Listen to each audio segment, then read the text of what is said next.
ग्राम बरकच की पवित्र धरती पर विराजमान होकर हम आप सब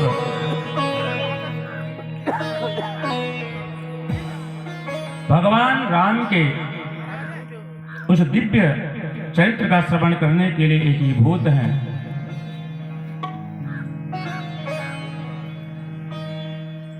जो करोड़ों करोड़ों वर्ष तपस्या करने के बाद भी अनेकों को नहीं प्राप्त होता। निश्चित तौर पर हमारा और आपका ये सौभाग्य है, पूर्व जन्मों का पुण्यों का प्रताप है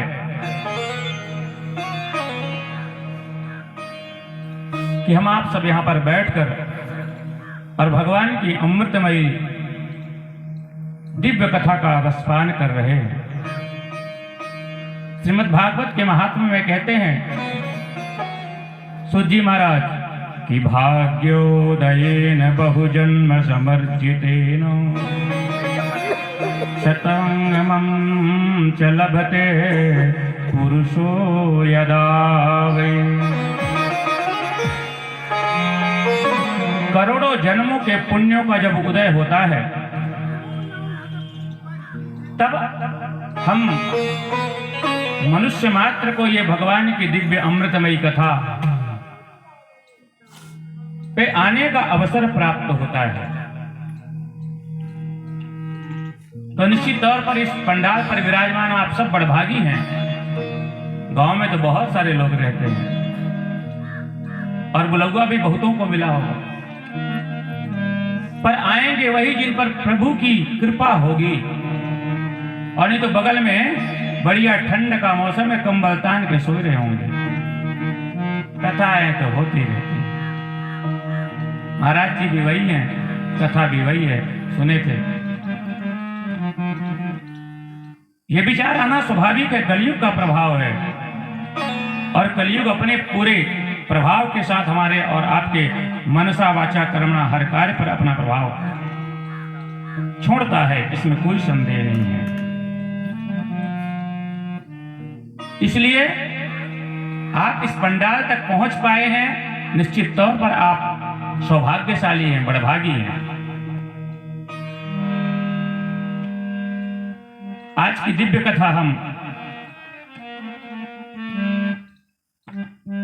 अवगाहन करें तो जैसा कि आप सबको विदित है कि ये 9 दिवसीय वाल्मीकि रामायण कथा है और मैंने अपने निवेदन कल ही आपके सामने रखे हैं। वाल्मीकि रामायण के आधार पर हम कथाओं को स्मरण करेंगे और कथा तो रामचरितमानस के आधार पर ही चलेगी। क्यों? क्योंकि अगर पूर्ण वाल्मीकि रामायण पर आधारित हो जाएगा तो ये लोग भी बैठे रह जाएंगे और आप लोग भी ताली बजाना चाहकर भी बजा नहीं पाओगे। इसलिए हमको तो दोनों को देखना है, क्योंकि हमारी कक्षा में हर प्रकार के विद्यार्थी होते हैं। प्राइमरी वाले भी होते हैं, मिडिल वाले भी होते हैं, हाई हायर सेकेंडरी वाले भी होते हैं और पीएचडी होल्डर भी इन कक्षाओं में होते हैं। कुछ एमए वाले भी होते हैं और कुछ ओमे वाले भी होते हैं, कुछ श्लोक वाले होते हैं तो कुछ उश्लोक वाले भी होते हैं। हमको तो सब पर नजर रखनी पड़ती है ना जी।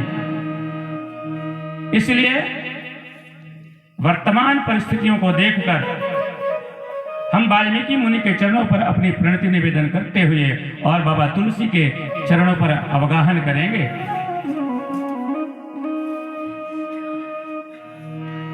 यदि वाल्मीकि रामायण के मूल कथा पर हम चलेंगे तो राम जन्म आज ही हो जाएगा।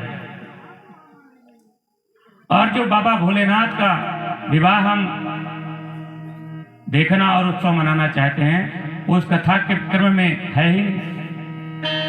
तो हमको तो दोनों को ध्यान में रखना होगा। कहते हैं आदि काव्य है रामायण और यह आदि काव्य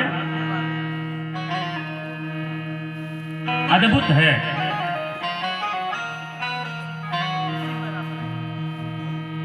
वाल्मीकि मुनि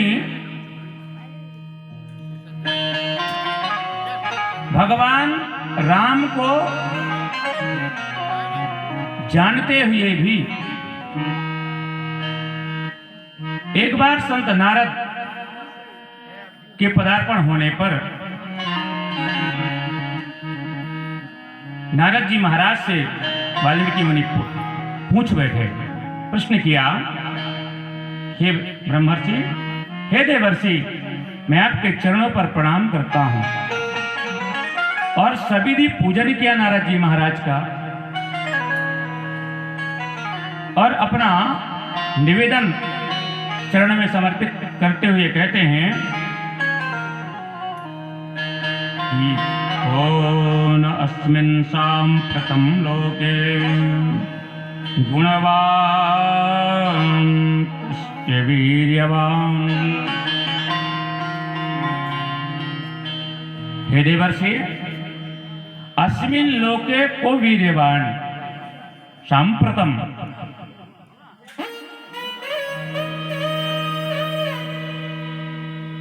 जिस धरती पर हम विराजमान हैं, अस्मिन् लोके अस्मिन् समये कहा यम शरणं गत्वा वयं प्राप्नुमः तस्य सन्निधिं कृपया वद, अहं त्वां नमामि। अस्तु। नारदेन तदा उक्तम् कि रामो विग्रहवान् धर्म साधु सत्य पराक्रमः। नारायण उक्तम